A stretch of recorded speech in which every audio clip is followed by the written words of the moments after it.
தமிழக வெற்றி கழகத்தின் தலைவர் விஜய் அவர்களது வீட்டில் அதிமுகவின் மூத்த நிர்வாகிகள் சந்தித்து பேசியுள்ளனர். 2026 சட்டசபை தேர்தலில் தமிழக வெற்றி கழகம் அதிமுகவின் தலைமையை ஏற்றால் 100 தொகுதிகள் 2.5 வருடம் துணை முதல்வராகவோ அல்லது முதல்வர் பதவியோ வழங்கப்படும். துணை முதல்வர் என்றால் 5 வருடம், முதல்வர் என்றால் 2.5 வருடம் என்ற தகவல் தற்பொழுது கிடைக்கப்பெற்றுள்ளது.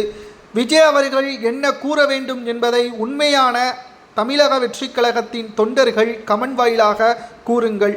ஏனென்றால் இப்பொழுது இருக்கக்கூடிய அரசியல் நிலவரப்படி திராவிட முன்னேற்ற கழகத்தை எதிர்த்து தனித்து போட்டியிட்டால் பல கோடிகளை விநியோகம் செய்து திமுக 2வது முறை ஆட்சி அமைப்பதற்கு கூட வாய்ப்புகள் இருக்கிறது. ஆனால் தமிழக வெற்றி கழகம் அதிமுகவின் தலைமையை ஏற்றால் திமுக கூண்டோடு ஆட்சியே கலைக்கும். அமைச்சர்களும் எம்எல்ஏக்களும் நிர்வாகிகளும் சிறைக்கு செல்வார்கள். அதில் எந்த ஒரு மாற்று கருத்தும் கிடையாது. தமிழக வெற்றி கழகத்தின் தலைவர் விஜய் அவர்கள் 2.5 வருடம் முதல்வராக இருந்தாலும் சரி, துணை முதல்வராக இருந்தாலும் சரி, மக்களின் வளர்ச்சிக்காக மட்டும்தான் செயல்படுவார். ஏனென்றால் மிக முக்கியமான முடிவுகள் எல்லாம் விஜய் அவர்களை கலந்து ஆலோசனை செய்துதான் அதிமுக வெளியிட முடியும். இப்பேற்பட்ட இக்கட்டான ஒரு சூழலும் அதிமுகவிற்கு இருக்கிறது. ஆனால் அதை அனைத்தையும் பொருட்படுத்தாமல் விஜய் அவர்களை சந்தித்து பேச்சுவார்த்தையும் நடத்தப்பட்டு வருகிறது. இப்பொழுது நாம் கேட்கக்கூடிய ஒரே கேள்வி, தமிழக வெற்றி கழகத்தின் தொண்டர்களாகிய உண்மையான தொண்டர்களாகிய உங்களது கருத்துக்கள் தான்.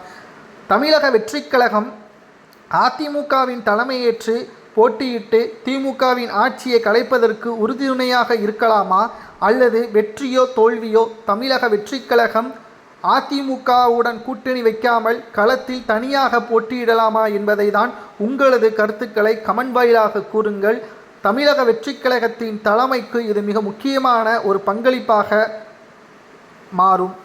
2026 சட்டசபை தேர்தல் கூட்டணி பேச்சுவார்த்தை விஜய் அவர்களது வீட்டில் மிக சிறப்பாக நடைபெற்று கொண்டிருக்கிறது. இன்னும் ஒரு சில நாட்களில் வெளிப்படையாகவே தமிழக வெற்றி கழகத்தின் தரப்பிலிருந்தோ அல்லது அதிமுகவின் தரப்பிலிருந்தோ நல்ல செய்தி வரும் என்று எதிர்பார்க்கப்படுகிறது. உங்களது கருத்துக்களை கூறுங்கள். தற்பொழுது திமுகவின் ஆட்சியை கலைப்பதற்கும் கரூரில் நடைபெற்ற துயர சம்பவத்தின் பின்னணியில் யார் இருக்கிறார் என்பதற்கும் விஜய் அவர்கள் அதிமுகவின் கூட்டணியை அமைப்பது பற்றியான முடிவுகளை எடுக்கலாமா, வெற்றியோ தோல்வியோ தமிழக வெற்றி கழகம் தனித்தே போட்டியிட்டு தேர்தலை சந்திக்கலாமா என்பதை தான் உங்களது கருத்துக்களை மறக்காமல் கமெண்ட் வாயிலாக கூறுங்கள். நன்றி.